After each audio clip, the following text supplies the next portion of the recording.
Hello everyone, welcome to my channel. कैसे हैं आप सब और आप सबकी स्टडी कैसी चल रही है? आई होप आप सबकी स्टडी बहुत अच्छी चल रही होगी फ्रेंड्स। और अगर आपकी स्टडी अच्छी नहीं चल रही है तो अच्छी कर लीजिए, क्योंकि एग्ज़ाम जो है जल्दी होने वाला है या जब भी होने वाला है उसके लिए प्रिपरेशन बहुत अच्छी चाहिए, क्योंकि वैकेंसीज़ बहुत कम हैं और जो फॉर्म डाले हुए हैं वो बहुत ही ज़्यादा डाले हुए हैं। तो फाइट बहुत ज़्यादा है एक एक सीट पर, इसलिए फ्रेंड्स अपनी स्टडी को बहुत अच्छे से कंप्लीट कीजिए। तो आज की वीडियो का टॉपिक है most important questions about UPTGT exam 2022।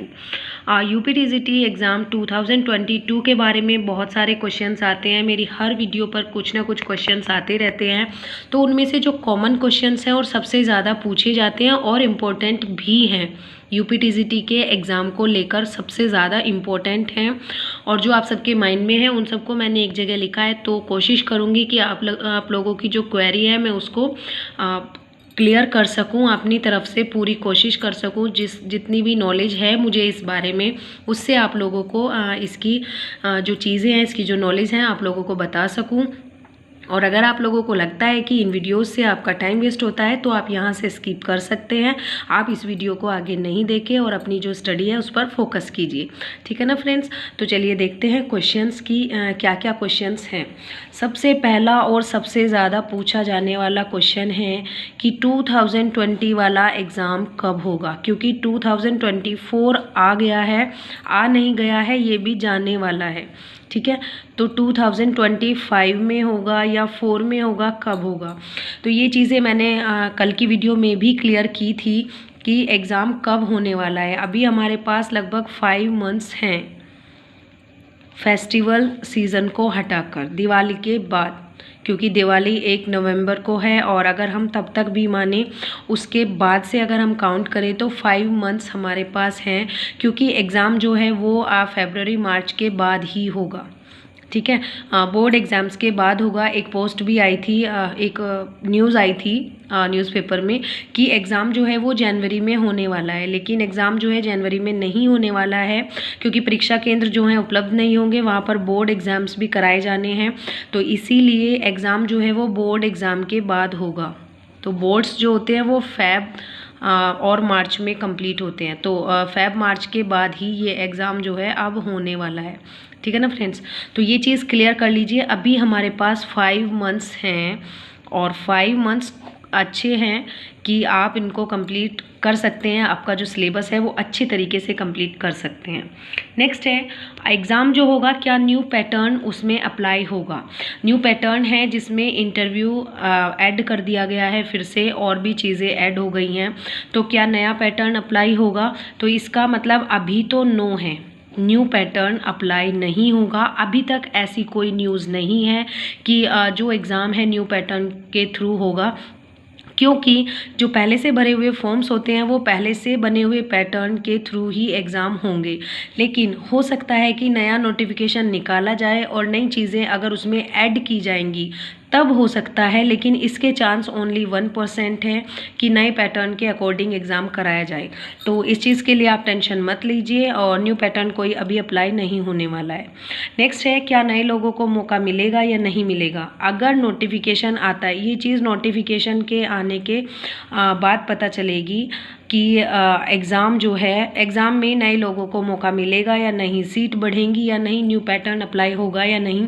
ये तीनों ही क्वेश्चंस एक ही चीज़ पर डिपेंड करते हैं कि नोटिफिकेशन आएगा या कोई भी न्यूज़ आएगी तभी पता चलेगा कि एग्ज़ाम जो है वो पिछले नोटिफिकेशन पर ही होगा या उसके लिए नया नोटिफिकेशन आएगा। हालांकि सीट्स बढ़ाने के लिए धरने किए जा रहे हैं और उनको ज्ञापन दिए जा रहे हैं कि सीट्स बढ़ाई जाएँ, क्योंकि सीट्स जो हैं वो कम हैं और कैंडिडेट्स हैं बहुत ही ज़्यादा। तो ज़्यादा कैंडिडेट्स हैं इसीलिए उन पर दबाव डाला जा रहा है कि सीट्स बढ़ाई जाएं और नए लोगों को मौका दिया जाए। तो ये तीनों ही चीज़ें एक बात पर डिपेंड करती हैं कि नया नोटिफिकेशन अगर आएगा तो नए लोगों को ज़रूर मौका मिलेगा, सीट्स भी बढ़ाई जाएंगी और नया पैटर्न अप्लाई होगा, ठीक है ना फ्रेंड्स। तो इस चीज़ में टेंशन लेने की कोई ज़रूरत नहीं है, अभी कुछ भी नहीं पता है। अभी अपनी स्टडी को अच्छे तरीके से करते रहिए और अपने एग्ज़ाम पर फोकस कीजिए। जो भी होगा, न्यू पैटर्न भी अप्लाई अप्लाई अगर होता है तो भी हमें अपने एग्ज़ाम पर ही फोकस करना है। नेक्स्ट है, अब से स्टार्ट करें तो क्या टीजीटी क्लियर हो जाएगा? बिल्कुल हो जाएगा, लेकिन आपको जो है बिल्कुल कंसंट्रेट होकर कंसिस्टेंसी के साथ रेगुलर स्टडी करनी पड़ेगी और 7 से 8 घंटे डेली आपको देने पड़ेंगे, क्योंकि अभी तक अगर आपने स्टार्ट नहीं किया है, अब अगर स्टार्ट करेंगे तो टाइम आपको ज़्यादा लगेगा। और इस चीज़ में ये है कि आपका बेसिक क्लियर होना चाहिए, आपको ग्रामर अच्छे से आती रहनी चाहिए और लिटरेचर में 4 राइटर्स की नॉलेज आप लोगों को होनी चाहिए, तब आप जाके क्लियर कर सकते हैं। अभी से अगर स्टार्ट करेंगे तो आप बिल्कुल कर सकते हैं, 100% आपको सक्सेस मिलेगी। बिल्कुल स्टार्ट कर सकते हैं। जिसने अभी तक स्टार्ट नहीं किया है, अभी से स्टार्ट कीजिए। मैं तो कहती हूँ आज ही से स्टार्ट कीजिए। सिलेबस डाउनलोड कर लीजिए या फिर एक कॉपी में लिख लीजिए, उसके पॉइंट्स मार्क कर लीजिए, कहाँ से आपको स्टार्ट करना है, लिटरेचर में क्या पढ़ना है, ग्रामर में क्या पढ़ना है।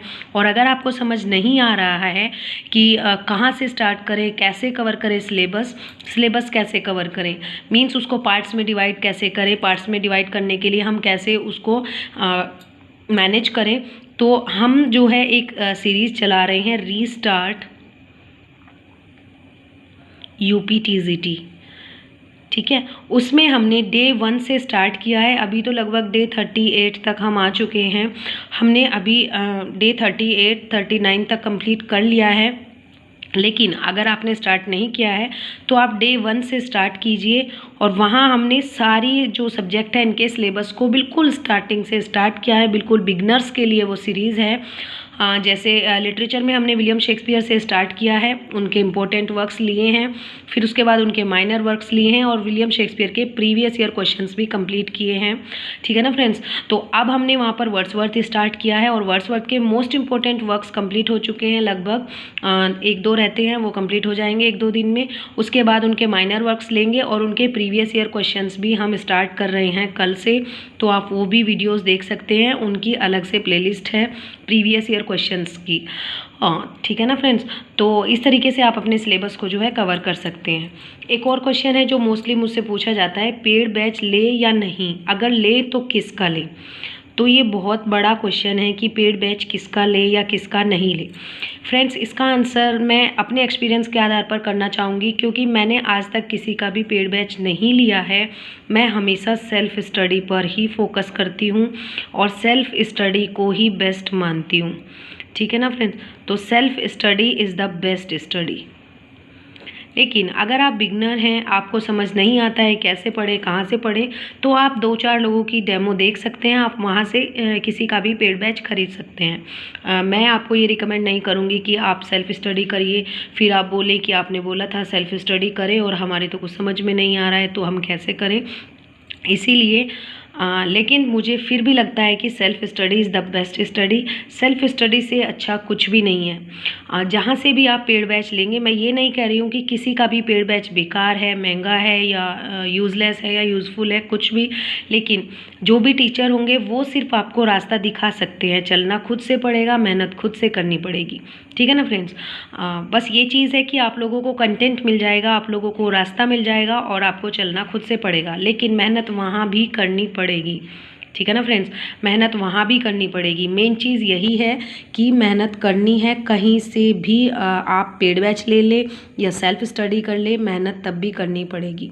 ठीक है ना फ्रेंड्स, तो ये आपका डिसीजन होना चाहिए कि आप अपने आप को देखिए, आप अपने आप को पहचानिए कि आपको सेल्फ स्टडी करके आप अपना जो वर्क है वो कर सकते हैं, सिलेबस कंप्लीट कर सकते हैं या नहीं, या फिर आपको पेड बैच लेने की ज़रूरत है।